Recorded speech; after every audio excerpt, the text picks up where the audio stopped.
With bated breath, and her heart hammering against her ribs, she raised her tear-filled eyes. His hand, firm and warm, still held her arm, preventing her escape. "Please let me go," she whispered, her voice choked by suppressed sobs. "I can't. ... I can't bring any more shame into your life." He merely shook his head, his intense gaze fixed on hers. "Shame?" he repeated, his deep voice echoing in the night's silence. "The only shame would be letting you go." Before we dive into this story, leave your comment with a rating from 1 to 10 and tell us which city you're joining us from. May this moment bring reflection and emotion to your heart. The morning dawned, pale and cold in Fairview Falls, deep in the heart of the countryside. The biting winter air seemed to cut through her skin, and the deep toll of the main church bell echoed through the stone town square like a lament, a sound that seemed to fit perfectly with the desolate scene unfolding on its steps. There, standing still, was Eliza. Her wedding dress, a dream woven with a lifetime's savings, now seemed a cruel fantasy. The veil crumpled. Her hands, which should have held a bouquet of wildflowers, trembled incessantly, trying in vain to hold back the tears that streamed down her face, smudging the little makeup she'd applied herself. Beside her, clinging to the hem of her dress as if it were the only safe thing in the world, were her two treasures, her two sins in the eyes of those people. Leo, with his 5 years and frightened eyes, tried to understand what was happening. Little Nora, barely 2 years old, only felt her mother's anguish and whimpered softly, her little face red from the cold.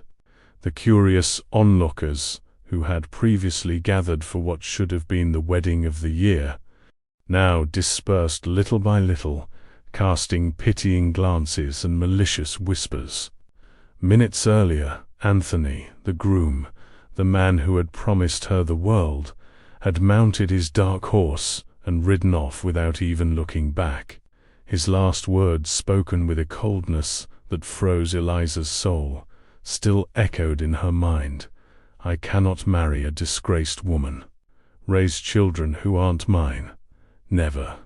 It's over, Eliza." And he left her there, exposed before God and the world, reduced to a broken woman, a public disgrace. Eliza was little more than 20 years old. Her beauty was of a delicate, serene kind, with brown eyes that had already seen more sadness than they should have. She carried herself like someone who had learnt early on to swallow her tears and not complain about her fate. Her children, Leo and Nora, were the fruit of a youthful love, a brief affair with a traveling man who promised to return and never appeared again. They were her only wealth, her only reason to keep standing, and it was for them that she remained there, motionless, not knowing where to go, hoping that heaven, or some kind soul, would show her a path. Fate, as capricious as only it can be, arrived at the trot of a light-colored, almost white horse. Mounted on it was a man of imposing stature, dressed with the sobriety and elegance of one who needed no adornments to demonstrate power. It was Baron Arthur Montelus, a widower for 6 years, owner of the most prosperous lands in the region. He was an almost mythical figure in the village. He was returning from a routine visit to the parish priest when he came across the scene. The woman in white, kneeling on the cold ground, her dress hem dirty, and the 2 hungry and frightened children huddled beside her. The Baron's eyes, a deep and melancholic green, fixed on that image. There was, in his face, a mixture of natural authority and an ancient sadness that time had failed to erase. They said in town that his late wife, Beatrice, had been a beautiful woman, but that the couple had never been able to have children. Since her death, Arthur had lived reclusive on his estate. Montaigley's, surrounded by silence, protocols, and a loneliness that seemed like a wall. He dismounted slowly. The sound of the horse's hooves on the cobblestones drawing Eliza's attention. She raised her face, her eyes swollen from crying, meeting his with an expression of pure fright. "Sir, I have nowhere to go," she murmured, her voice hoarse, almost a breath. Arthur said not a word. In a gesture that silenced the last whispers of the small crowd, he took off his own dark wool coat and placed it over Eliza's trembling shoulders. The gesture was so unexpected, so human, that it seemed out of place in time and space. "Then come," he said, his tone low, but brooking no refusal. No one should be left at the foot of a church that afternoon. The Baron's carriage traversed the fields, golden under the weak winter sun. The silence inside the vehicle was dense, heavy, but it was not a hostile silence. Leo and Nora, exhausted from hunger and emotion, slept in their mother's lap. Eliza looked at their small hands, her heart torn between relief and an overwhelming fear of the unknown. The Baron looked out the window, the familiar scenery of his lands passing before his eyes without him truly seeing it. His mind tried to process what he had done. Why had he done it? Something about that woman had disarmed him. Perhaps the dignity in her humiliation, perhaps the silent strength in her gaze. When the imposing carriage stopped before the Montaigley's manor, the rumor of their arrival spread through the corridors even before they dismounted. The housekeeper, Mrs. Genevieve, an elderly woman with an impeccable bun and a stern expression, who had served the family for decades, stopped at the threshold of the door, her mouth agape in poorly disguised astonishment. To see her employer, the reclusive Baron of Montalius, arrive bringing a woman in a wedding dress, with a crumpled veil and 2 children in tow, was something her rigid and devout mind simply could not comprehend. Eliza, holding Leo's hand and with Nora in her arms, paused at the entrance, looking at the immense hall, lit by crystal chandeliers, feeling like an intruder in a palace of dreams that weren't her own. The future was a blank page, and she had no idea what fate would write on it. The first night at Montaigley's manor was long and sleepless for Eliza. The room assigned to her was in the servants' wing, at the back of the main house. It was simple, but impeccably clean, with an Ayr bed, a small dresser, and a crucifix on the wall. The smell of wax and freshly laundered clothes hung in the air. Mrs. Genevieve had led her there with an indecipherable expression, saying only, "The Baron ordered that you lack nothing. Dinner will be brought shortly." And she left, closing the door with a firmness that made it clear this was a concession, not an invitation. Eliza laid the children on the bed.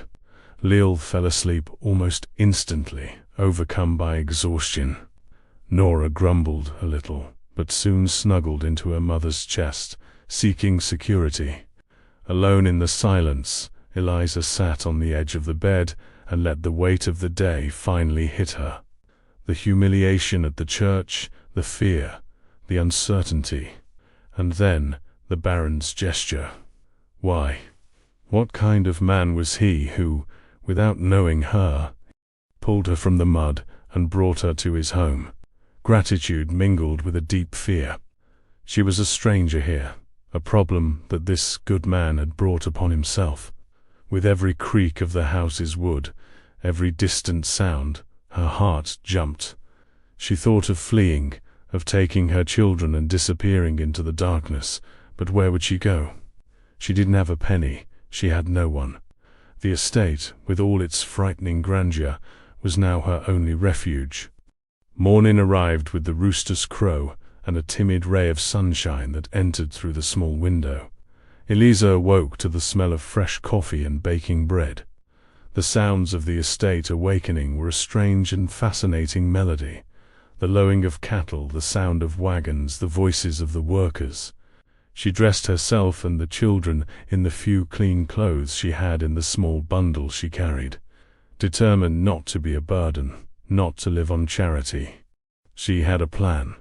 After a simple breakfast, left at her door, she asked one of the kitchen maids to watch the children for a moment and went to look for Mrs. Genevieve. She found her in the linen room, an immense and organized space where sheets and towels with the Montelus monogram were stacked with military precision. Mrs. Genevieve, Eliza began, her voice firm despite her nervousness. I would like to thank you again for the shelter. But I cannot and will not live on alms. I know how to sew. I know how to embroider. I can tend a garden. I can help in the kitchen. Please give me work. Anything. The housekeeper looked her up and down, her small, shrewd eyes assessing her. There was a hint of surprise in her expression.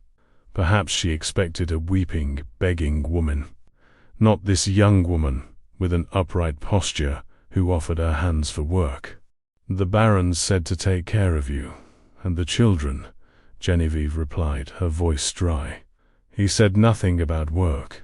But I'm asking, Eliza insisted. It's not fair that I live under this roof without contributing. Let me at least mend the workers' clothes, care for the fabrics. I am good at it. Mrs. Genevieve pondered for a moment. Perhaps she saw in this a way to keep the newcomer occupied and in her proper place. Very well, she conceded. The sewing room needs organizing. You can start there, but let it be clear. Any problem, any complaint, and you will deal directly with me. Eliza felt a wave of relief. Work meant a purpose, a way to maintain her dignity. Meanwhile, Baron Arthur watched the life of the estate from his second-story window. He saw her. He saw Eliza talking with Genevieve, saw the determination on her face. Later, he saw her in the sewing room, with Nora sleeping in a makeshift basket beside her, and Leo drawing on the floor with a piece of chalk. She worked with a concentration and grace that impressed him. He went down for breakfast later than usual. As he passed through the corridor, he stopped at the sewing room door. "Good morning," he said, his deep voice making Eliza jump. "Good morning, Baron," she replied, standing immediately, her face flushed. "I asked Mrs. Genevieve if I could help." "I hope you don't mind." "On the contrary," Arthur said, his gaze was lingering for a moment on the children. "Work ennobles. Your children seem well." "Yes, sir. Thanks to God and your kindness." The conversation was short, formal, but it left an impression on both of them. Eliza felt that he didn't look at her with pity, but with a kind of respect. Arthur, in turn, felt intrigued. This woman did not behave like a victim. There was a strength in her, a silent resilience that disarmed him. The news of the abandoned bride and her 2 children, now sheltered in the manor, had already spread like wildfire throughout the estate. In the kitchens, in the stables, in the coffee fields, nothing else was spoken of. Poor soul, what a fate, some said. A fishy story. The Baron, so serious, getting involved in this. Others whispered. Eliza became the center of a curiosity that hurt her, but she carried on. Head held high, focused on her work and her children. The calm, however, was about to break. That afternoon, an elegant, dark carriage stopped in front of the manor. From it descended a lady of haughty demeanor, dressed in black from head to toe, her face marked by lines of arrogance. It was Mrs. Isabella, Arthur's sister-in-law, widow of his late brother, a woman who considered herself the guardian of the Monteus family's morals and good name. She made weekly visits to the estate, more to inspect than to socialize. Upon entering the hall, her eagle eyes quickly found the scene that had already been reported to her by one of her informants. Little Leo running in the garden, being watched from the sewing room window by an unknown woman, Moraes. Isabella stopped, the fan in her hand closing with a dry snap, her cold, calculating gaze fixed on Eliza, who felt a shiver run down her spine. That look was not one of curiosity or pity. It was a look of contempt, and it promised war. The storm wasn't long in coming. As soon as Arthur descended for dinner, Mrs. Isabella intercepted him in the corridor, her face as grim as a rainy day. "Arthur, I need a word with you." "In private," she said, her voice hissing, brooking no refusal. In the Baron's study, an imposing room with walls lined with books and rosewood furniture, the atmosphere grew even heavier. Isabella didn't mince words. "What is the meaning of this? What woman is this you've installed in your home, under the roof that bears our family name? The entire village is commenting on your act of ... charity." The last word spoken with cutting sarcasm. Arthur sat in his leather armchair, his hands clasped on the table. His face was calm, but his green eyes flashed. "Her name is Eliza, and she needed help, Isabella." "I did what any decent Christian would do." "Decent Christian or sentimental fool?" she retorted, pacing back and forth like a caged animal. "You know nothing about her. A woman with 2 children, abandoned at the altar. That screams scandal. They're saying you've taken her as your ... your protégé. This stains the Montelius' name, my late husband's name, your brother." "My brother's name is at peace, as is my conscience," Arthur replied, his voice rising an octave. "I didn't bring her here to be judged by you, or by anyone else. She is an honest, hard-working woman who went through a public humiliation. The matter is closed." "Closed?" "No, it is not. You, who lived in respectful mourning for 6 years, now allow yourself to be entangled by some adventuress, a woman of the streets. Think of your position, Arthur. Think of what people will say." "I am past the age of caring what people say," he said, standing up and ending the conversation. "Eliza and her children stay, and they stay under my protection. If this bothers you, your weekly visits can become monthly, or annual." The veiled threats silenced Isabella, but her face contorted into a mask of fury and resentment. She left the study, slamming the door.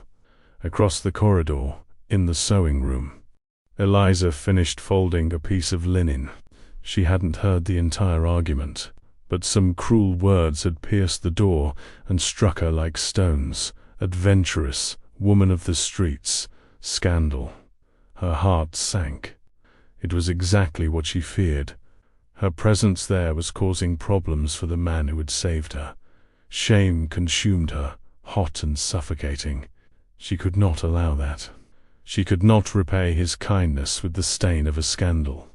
That night, after the children had fallen asleep, Eliza made her decision.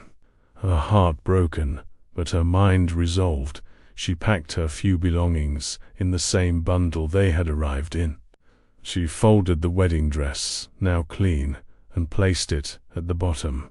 She wrote a simple note on a piece of wrapping paper, the only thing she had. "Baron, I thank you from the bottom of my soul for everything. I cannot repay your kindness with trouble. May God bless you always. Eliza." She waited for the house to fall silent. The full moon illuminated the courtyard, casting long, ghostly shadows. With Nora in one arm and holding the hand of a sleepy Leo, she crept down the back stairs, tiptoeing, her heart pounding in her throat. Every creaking floorboard seemed to scream. Her plan was simple: walk to the main road and follow it on foot to the next town, where no one knew her. There, she would try to find any work to support her children. The pre-dawn air was cold. A low mist covered the fields, and the sound of crickets was the only soundtrack to that silent escape. When she rounded the manor and reached the large iron gate leading to the road, her heart stopped. A dark silhouette stood there, waiting. It was him, the Baron. He didn't look angry, just sad. He watched her approach, his eyes fixed on hers. "Don't do this, Eliza," he said, his voice low, almost a whisper in the cold night. She stopped, trembling, unsure if from cold or fear. "Sir, I heard. I cannot stay. I will not be the cause of your shame." Arthur took a step forward. "You heard poisonous words from a bitter woman. You didn't hear the truth." He looked at the children huddled with their mother. "Since my Beatrice left, this house has been a mausoleum. Silence, order, sadness. In the last few days I have heard children's laughter in the garden. I have seen light in the sewing room window late into the night. You didn't bring shame to this house, Eliza. You brought life." The tears Eliza had held back streamed down her face. "But what will people say? The scandal ... single quotes." He moved closer, his serious face illuminated by the moon. "The scandal, Eliza, is an entire town watching a woman be humiliated and no one lifting a finger to help. The scandal is living a life of appearances, without compassion, without courage. Don't run from what is pure," he said, his voice filled with an emotion she had never heard. "Stay, please." In that moment, under the starry sky, before that man whose soul seemed as lonely as her own, Eliza felt her defenses crumble. She was not an adventuress. She was a mother trying to survive, and he was not a sentimental fool. He was a good man, a just man. She shook her head, agreeing, unable to speak. He extended his hand, not to touch her, but as a gesture of promise. And for the first time in a long time, Eliza felt a fragile, tiny, but real seed of hope sprout in her chest. She was no longer alone. The morning after the encounter at the gate dawned differently. There was a new understanding in the air, a silent agreement forged in the pre-dawn mist. When Eliza descended for her tasks, she no longer felt the fear of being an intruder. She felt ... anchored. The change was also noticed by the servants. The Baron, who usually took his breakfast alone in his study, appeared in the pantry, where the staff had their first meal. He greeted everyone with a good morning and, to general astonishment, asked Eliza to accompany him for a moment to the veranda. There, with the morning sun warming the tiled floor, he told her directly, "Your role in this house, from today on, will not be only in sewing. I want you to help Mrs. Genevieve supervise the education of the tenant farmers' children. Many of them can barely write their own names. You can teach them their first letters." The proposal left her speechless. It wasn't mending work. It was a position of trust, of responsibility. "Sir, I don't know if I'm capable," she stammered. "I know you are," he replied, with a certainty that reassured her. Eliza immersed herself in the new task with all her soul. In a short time, the old abandoned chapel on the edge of the property was cleaned and transformed into a small classroom. With slates and chalk, she began to teach the alphabet to a dozen curious and restless children. Her patience and natural affection soon won over the little ones, and consequently, the gratitude of their parents. The estate workers, Mrs. Genevieve at first, observed everything with her usual skepticism, but couldn't help but notice the change. The children were more disciplined, the mothers happier. The city girl was, little by little, weaving her own tapestry into the life of Montelusa's state, while Eliza found her place, Her children also put down roots. Leo, once a shy and frightened boy, now spent his days outdoors. The boy's fascination with horses did not go unnoticed by Arthur. One late afternoon, the Baron found him near the stable, looking with admiration at his white horse, Spark. "Do you like horses, young man?" Arthur asked. Leo merely nodded, his big, bright eyes. "Come, I'll show you how to care for a champion." That was the beginning of a ritual. Almost every day, Arthur took Leo to the stables. He taught him how to brush a pony's mane, how to differentiate types of saddles, how to give hay to the animals. For a boy who had never had a father figure, those moments were magical. For Arthur, who had dreamed of having a son to whom he could pass on his knowledge, the boy's company filled a void he hadn't even known was so vast. Little Nora, in turn, with the innocence of her 2 years, was the one who worked the greatest of miracles. One afternoon, while Arthur read a newspaper in his rocking chair on the veranda, absorbed in his somber thoughts about coffee prices, he felt a touch on his boot. It was Nora. She stretched out her tiny hand, offering him a small hibiscus flower, which she herself had picked from the garden. "For you," she said, with the slurred pronunciation of a child learning to speak. And then, with the pure logic of children, she pointed to him and said, "My good Baron." A smile. A genuine, spontaneous smile, which hadn't appeared on his face in years, bloomed on Arthur's lips. He took the flower and placed it in the lapel of his jacket. The moment was witnessed by 2 maids passing through the corridor. The story of the flower and the good Baron spread, and the tone of the whispers on the estate changed for good. Suspicion gave way to a kind of silent rooting. But outside the gates of Montelus, Mrs. Isabella's storm was only just beginning to brew. Defeated in direct confrontation, she changed tactics in her visits to Fairview Falls. At tea parties with the other society ladies, she planted her seeds of poison. She didn't make direct accusations, but dropped carefully crafted phrases. "My poor brother-in-law.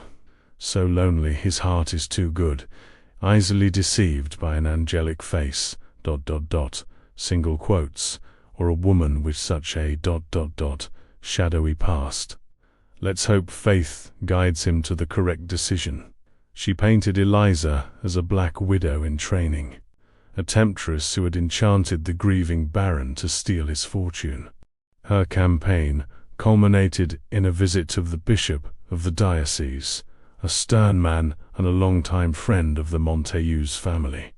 Isabella, with crocodile tears, expressed her deep concern for her brother-in-law's soul and the family's reputation. A few days later, a messenger delivered a letter to the estate. It bore the bishopric's seal. Arthur read it in his study, his expression growing harder with each line.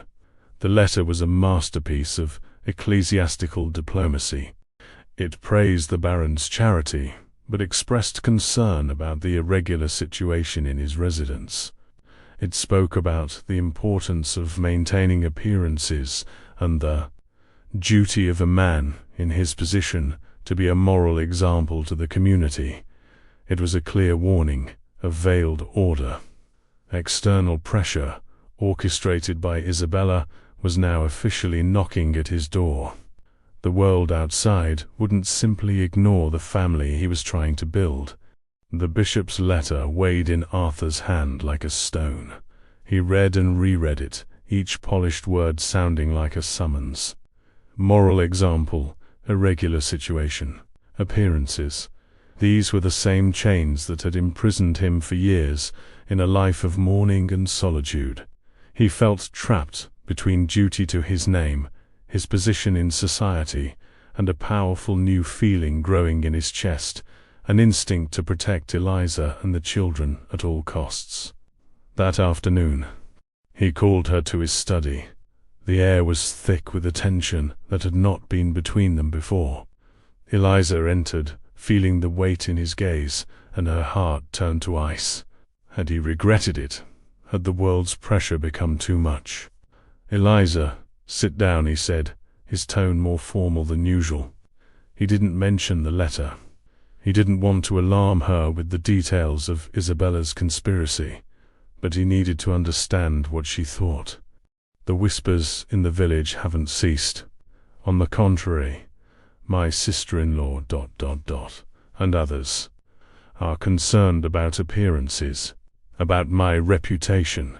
Each word was a blow to Eliza. She felt the ground disappear beneath her. The humiliation of her wedding day, which she thought was beginning to heal, opened anew. She was the stain, the problem, the irregular situation. Her eyes filled with tears, but she held them back with the strength life had taught her. She wouldn't cry in front of him. She wouldn't appear weak. "I understand, Baron," she said, her voice low but firm.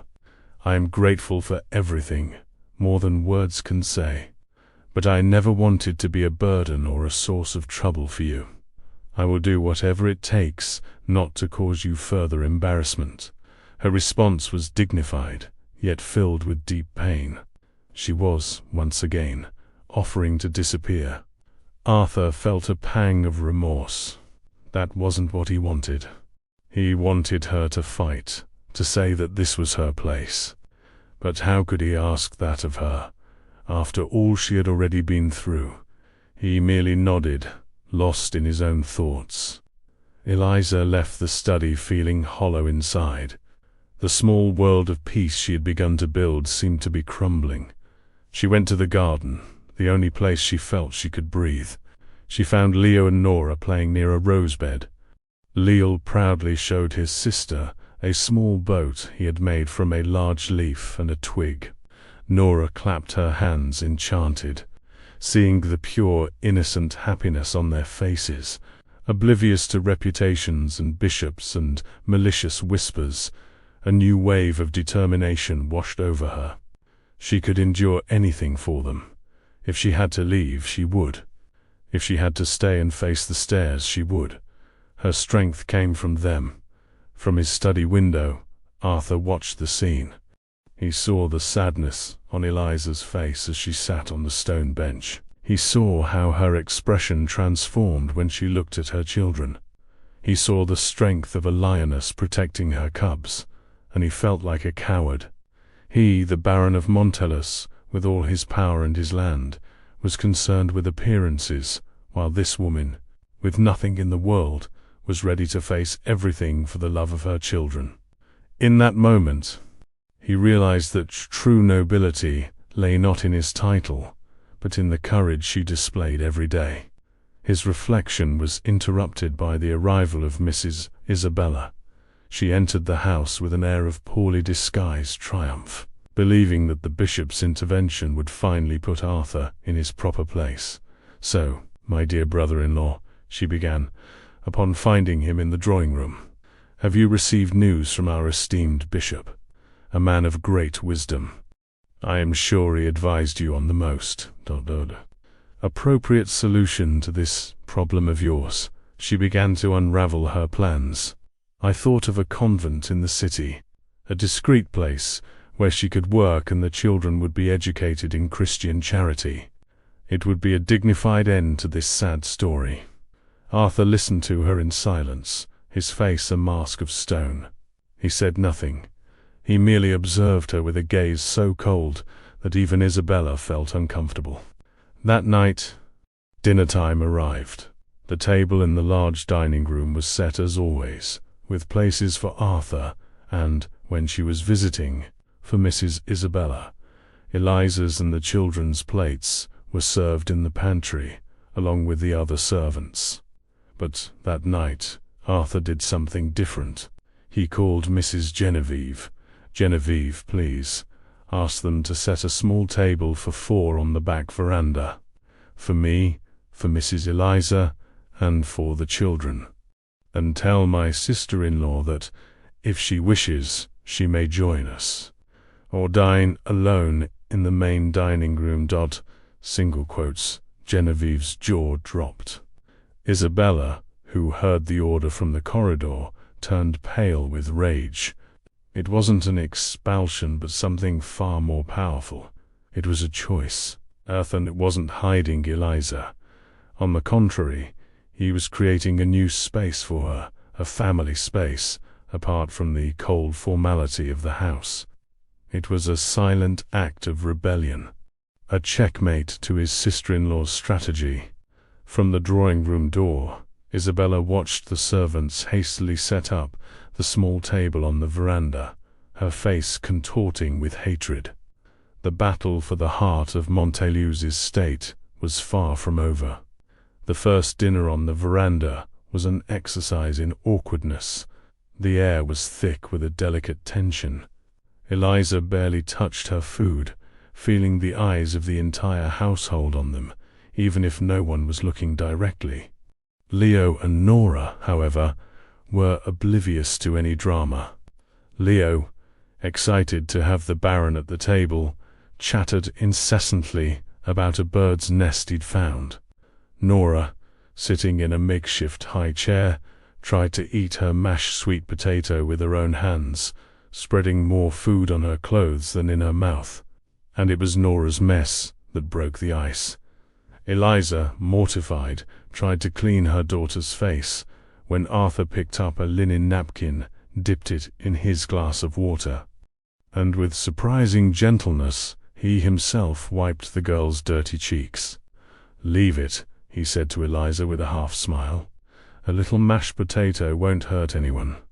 Eliza looked at him, and in that small gesture of domesticity, she saw a complicity that warmed her from within. Mrs. Isabella, of course, dined alone in the immense silent dining room, brooding in her fury. The next day, she left without saying goodbye, promising herself that this would not stand. For the rest of the household, the dinner on the veranda was a decree. The Baron had made his choice, and slowly the loyalty of the staff began to solidify around the new family that was forming. Dinners on the veranda became a routine. In that informal space, under the starry sky, conversations began to flow. They were no longer just about the daily life of the estate, but touched on more personal matters. Eliza, feeling more secure, spoke of her simple childhood, of the mother who taught her to embroider, and of her dream of being a teacher.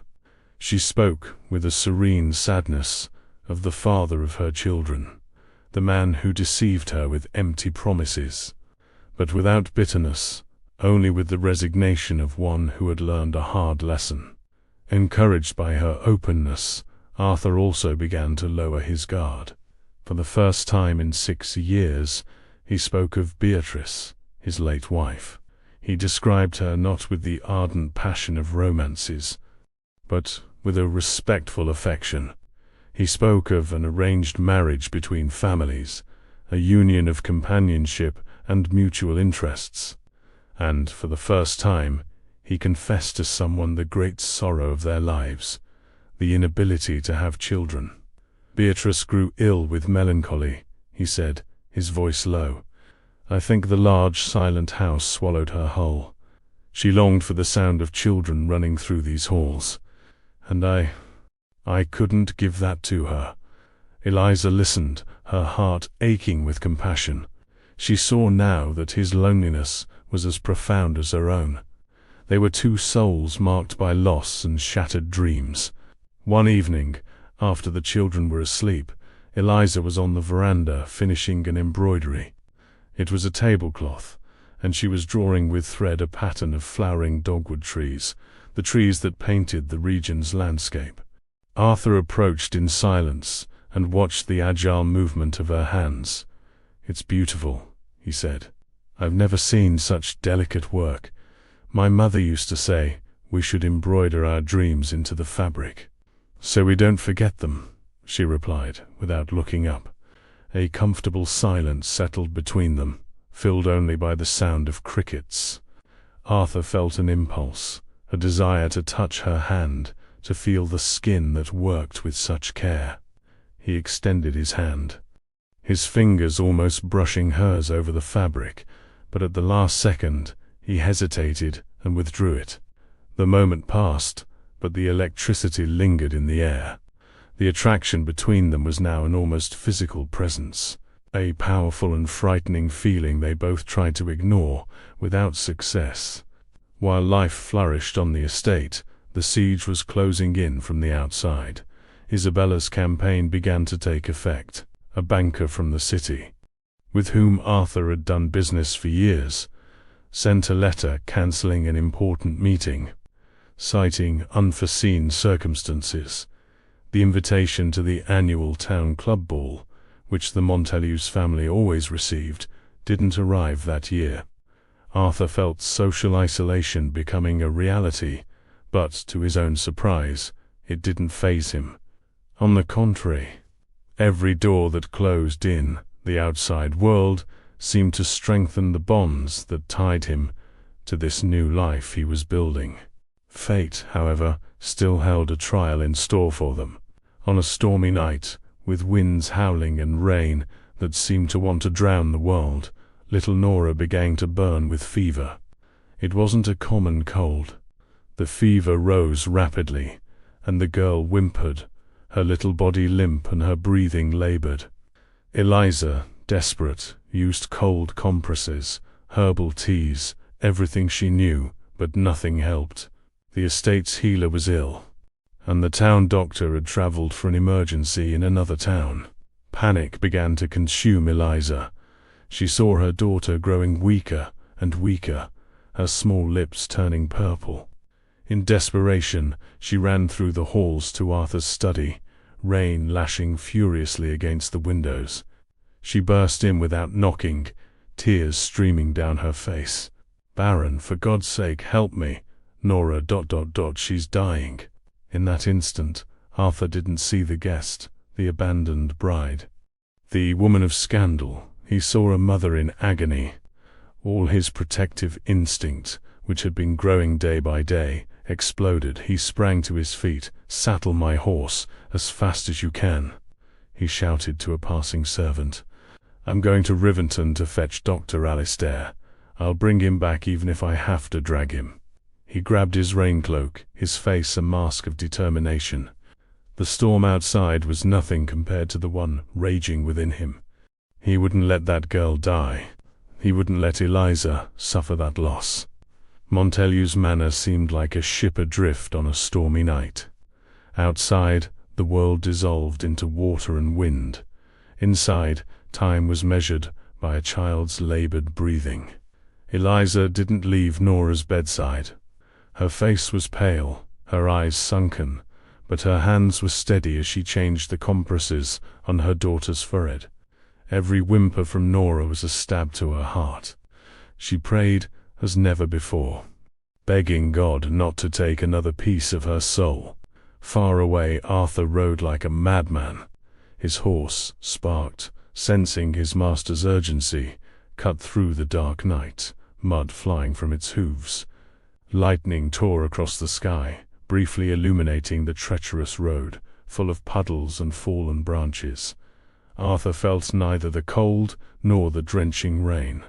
His mind was focused on a single objective: to reach Rivington, find Dr. Alistair, and return. The image of Eliza's desperate face replayed endlessly in his mind. He wasn't just writing for a sick child. He was fighting for the hope that woman had brought back into his life. On the estate, Eliza's despair found unexpected support. Morel's Genevieve, who at first had seen the arrival of this family as a disruption, now proved to be a rock. She moved in and out of the room, bringing warm broths for Eliza, herbal teas her grandmother had taught her, and most importantly, her silent, solid presence. "Child, you need to eat something, or you won't have the strength," she said, with an authority that was almost a caress. In that long night of vigil, in the shared anxiety for Nora's life, the distrust between the two women dissolved. giving way to a strong, silent, feminine camaraderie. Genevieve now saw not the adventurous, but a courageous mother, and her long-hardened woman's heart softened. The hours dragged on. Finally, as the storm began to lose its fury, they heard the sound of hooves in the courtyard. Arthur was back, and he wasn't alone. He brought with him a white-haired gentleman with a leather satchel, Dr. Alistair. The doctor, despite being torn from his bed in the middle of the night, was a dedicated man. He entered the room, examined little Nora carefully, listened to her lungs, and his face grew serious. "It's a severe lung infection," he said. "The high fever is dangerous, but she's a strong child." He opened his satchel and began to prepare a remedy, a mixture of herbs and powders he made himself. The wait continued, now with a glimmer of hope. The doctor administered the medicine and watched the girl's reaction. The darkest hours, those preceding dawn, were the most tense. At one point, while the doctor rested for a bit and Genevieve went to the kitchen to boil more water, Arthur found Eliza sitting in a chair beside the bed, her head drooping, overcome by exhaustion. The embroidery she had been working on days before was forgotten in her lap. He approached slowly and placed a shawl over her shoulders. The touch made her stir. Their eyes met in the dim light, illuminated only by the glow of a lantern. "She will be fine," he said, his voice hoarse with exhaustion and emotion. He needed to believe it as much as she did. "We are not going to lose her." The word "we" echoed in the silent room. It wasn't "you won't lose her." It was "we." In that pronoun, Elise felt the full extent of that man's commitment. He was no longer a benefactor, a protector. He was there, suffering with her, fighting with her. He was a part of it, he was a part of her. Tears of gratitude, exhaustion, and a new, overwhelming emotion rolled down her face. And then, as if heaven had heard their prayers, something changed. Nora's breathing, once so difficult, seemed to calm. Dr. Alistair, who had returned, touched the girl's forehead. "The fever," he said, with a sigh of relief. "The fever is breaking." When the first rays of sun, pale and washed by the rain, entered through the window, Nora slept a peaceful sleep, her skin damp with sweat, but no longer burning with fever. She was out of danger. A wave of relief so strong it almost brought her to her knees swept through Eliza's body. She began to cry, a silent sob of pure gratitude. Arthur, standing beside her, did what his heart had been telling him to do for a long time. He placed his hand on her shoulder, a gesture of comfort and support. But the touch wasn't brief. It remained there, firm, protective. And in that touch, in that dawn that broke after the worst of storms, their relationship changed forever. The barriers of master and servant, of baron and protégé, had been washed away by the rain and shared pain. What remained was something far deeper, far more real. The days that followed Nora's recovery were filled with a sunny calm. The girl, still weak but increasingly mischievous, became the queen of the manor. Everyone doted on her. Mrs. Genevieve prepared special broths, the servants brought wildflowers, and even the roughest farmhands inquired about her. Arthur, in particular, seemed to have found new joy. Every day he brought the girl a small gift, a ripe peach picked from the tree, a colorful bird feather, a smooth pebble from the creek. Seeing her smile seemed to light up the baron's face. The atmosphere on the estate had transformed definitively. Eliza was no longer the girl, she was Mrs. Eliza. The order came from Mrs. Genevieve, and no one dared to dispute it. The respect the staff now showed her came not from fear of their employer, but from genuine admiration. They had seen her face humiliation, hard work, and her daughter's illness with a strength and dignity that won everyone over. She was one of them, but also the woman who was bringing the Baron back to life. The bond between Arthur and Leo also deepened, becoming something solid and natural. The Baron's study, once a sanctuary of silence and business, transformed into a private classroom. With the patience of a dedicated teacher, Arthur used the estate's old accounting ledgers to teach the boy to read, write, and do sums. "See, Leo, this column is for expenses, what we spend. This other is for income, what we earn from the coffee. An estate is like life, it needs balance." Leo absorbed everything, his eyes shining with admiration for the man who was, in every way, the father he dreamed of having. Arthur, in turn, saw in the boy a quick intelligence and an upright character, and felt a paternal pride that warmed him from within. Amidst this new peace, Eliza's past knocked on her door, but gently. A letter arrived from a cousin in her old village. With trembling hands, Eliza opened it. Her cousin recounted the news, and among it, the main piece. Anthony, the man who had abandoned her at the altar, had married. He had married a wealthy widow from the neighboring town, a woman much older than himself. The news, which months before would have crushed her, now brought her only a distant melancholy, the feeling of closing a door forever. That night, on the veranda, she told Arthur, not as a complaint, but as a fact, a final period in a chapter of her life. "He got married," she said, looking at the stars. "I hope he's happy." Arthur watched her, admiring once again her capacity for forgiveness, her lack of bitterness. "Your past doesn't define who you are, Eliza," he said, his voice firm. "Your courage does." But if Eliza's past seemed resolved, Arthur's, personified by Mrs. Isabella, was far from giving up. Kept away from the estate, she used her time to investigate, to dig, and she found what she was looking for. By speaking with distant relatives, bribing gossiping neighbors from Eliza's old village, she discovered the truth Eliza had never hidden, but which the society of the time considered the worst of sins. The father of Leal and Nora was not a fiancé or a widower. He was a married man, a traveling salesman who seduced a naive young woman with promises of eternal love and then disappeared, leaving her pregnant and alone. In the eyes of the world, this didn't make Eliza a single mother. It made her an adulteress, a home wrecker, with this weapon in hand.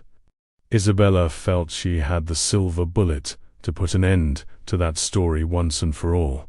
She waited for the right moment, and the moment was offered by Arthur himself.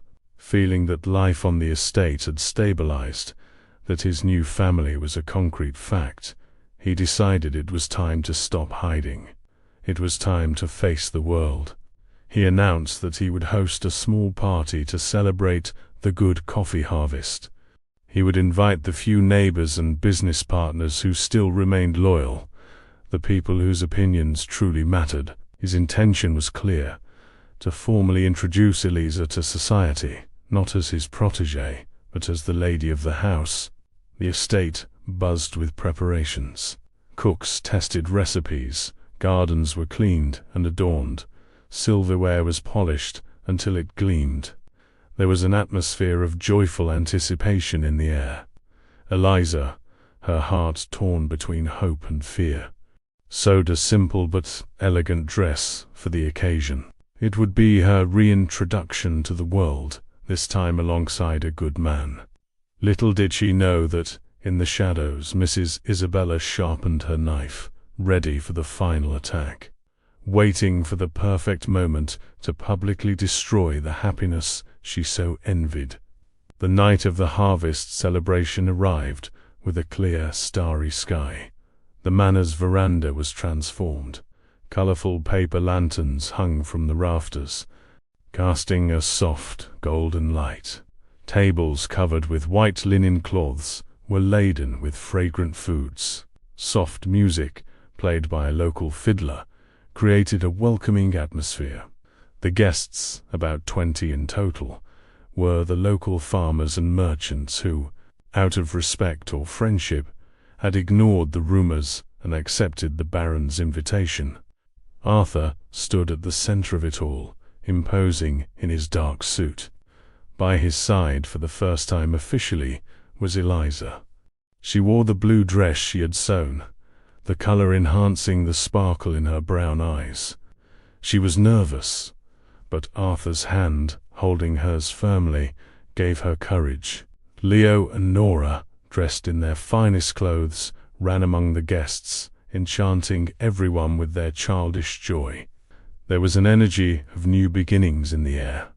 At a certain point, Arthur requested a moment of silence and lightly tapped a spoon against his glass. All conversations ceased. All eyes turned to him. "My friends," he began, his voice clear and strong, "I thank you all for your presence tonight. We celebrate a good harvest, the fruit of our people's hard work, but today I want to celebrate something else. I want to celebrate life." His gaze turned to Eliza, a look full of affection and admiration. For a long time this house was a place of silence and shadows, but fate, in its infinite wisdom, brought light back here. He raised his glass. "This woman, Eliza, and her children, Leo and Nora, have taught me the true meaning of the word family. They are my family now." The declaration fell like a stone into the calm lake of the party. A murmur ran through the group of guests. It was a public, undeniable affirmation.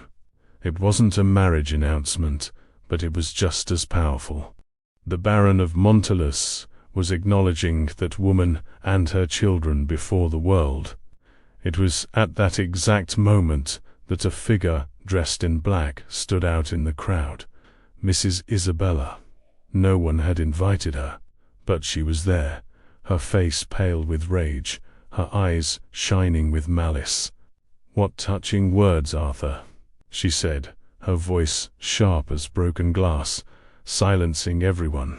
"What a beautiful speech about family and light. But your nobility blinds you to the truth.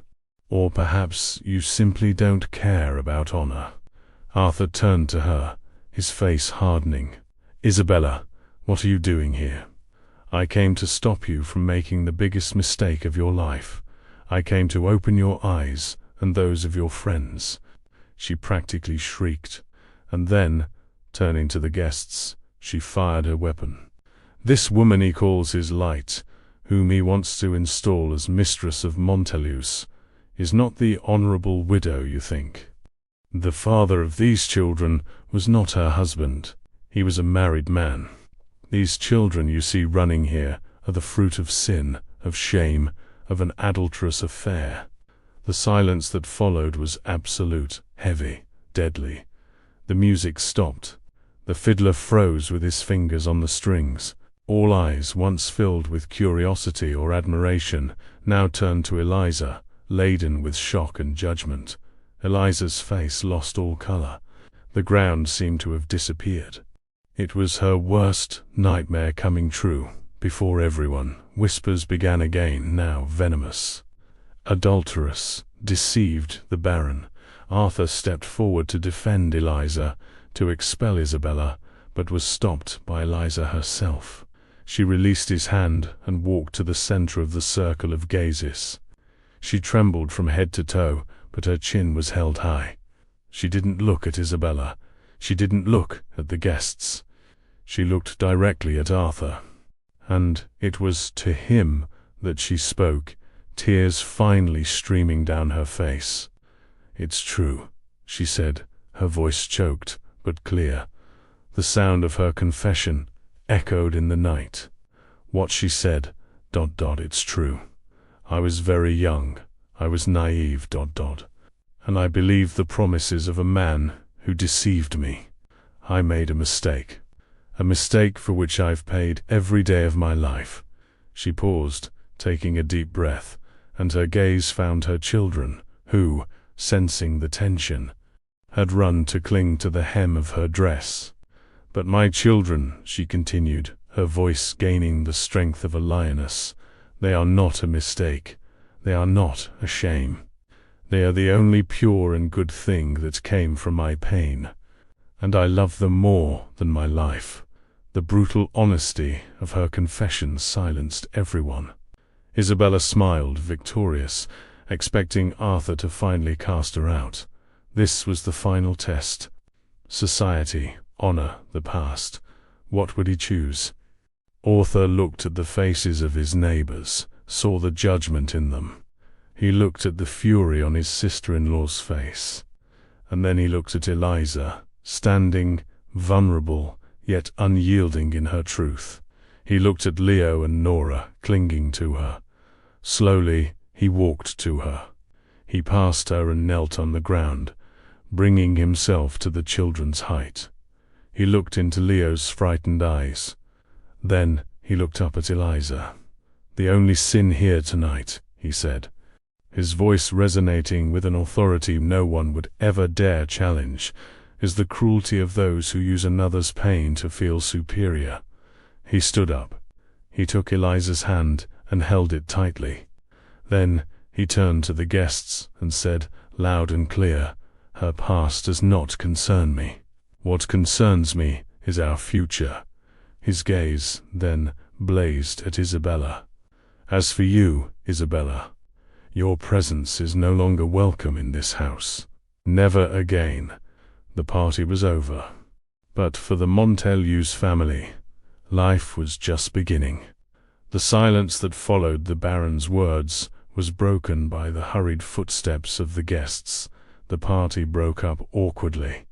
Some, before leaving, cast Arthur a look of respect, a silent nod. Others, complicit in Isabella's judgment, slipped away without saying goodbye. Isabella was the last to leave. Humiliated, defeated, she cast a look of pure hatred at Eliza and departed, her carriage tearing out of the courtyard as if fleeing a fire. Soon, only they remained on the veranda, lit by lanterns that now seemed sad. The servants, who had witnessed everything from the doorways, began to clear things away in silence. Leo and Nora, exhausted by the emotion, fell asleep in Eliza's and Arthur's laps. Later, after the children had been put to bed and the house finally settled into quietude, Arthur found Eliza sitting on the veranda step, hugging her knees, gazing into the darkness. He sat beside her. "You didn't have to do that," she whispered, her voice still hoarse from crying. "Defend me like that, ... Take on my burden." "It wasn't your burden," he replied, his voice soft. "It was our battle, and there was nothing to defend. You merely spoke the truth, the bravest truth I've ever heard." Eliza looked at him, the moon illuminating the tears in her eyes. "But the truth is, I am a disgraced woman, Arthur. I always will be." He took her hands in his. They were a worker's hands, a little rough, but warm. "Eliza, look at me." She obeyed. "My marriage to Beatrice was an arrangement between families. There was respect, there was friendship, but there was no ... life. I lived for years in a mourning that was also an excuse to close myself off from the world, to feel nothing more. I lived in an impeccable house, with an honored name and an empty soul." He took a deep breath, revealing his own vulnerability. "You didn't bring me a burden, Eliza. You broke down the door of my prison.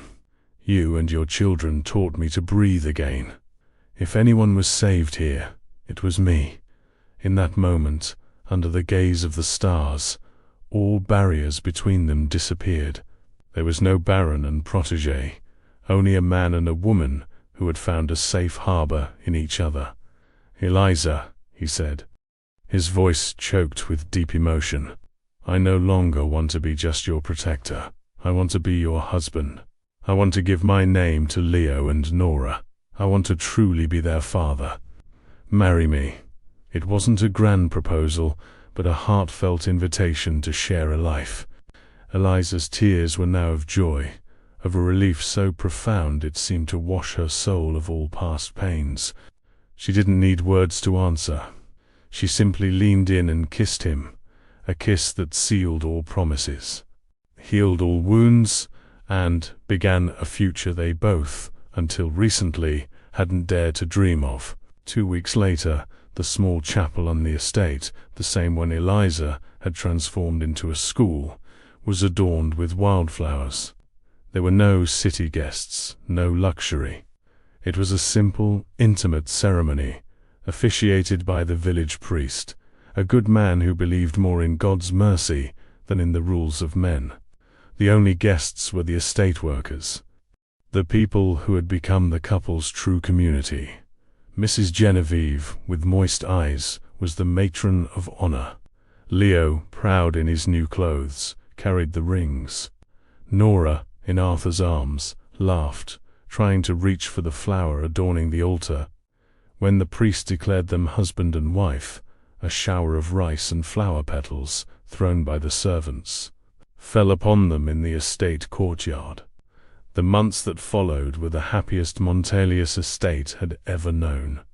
The house, once silent, now echoed with laughter. Leo, now officially Leo Montelius, rode alongside Arthur through the coffee fields, learning the secrets of the land that would one day be his. Nora, the estate's little princess, had a garden just for her, where she planted flowers with her mother's help. Eliza's school grew, and now also served adults who wanted to learn to read. On a golden late afternoon, the family was gathered on the veranda, watching the sun set behind the mountains, painting the sky orange and pink. Leo and Nora played on the lawn. Arthur sat in his rocking chair, and Eliza was by his side, her head resting on his shoulder.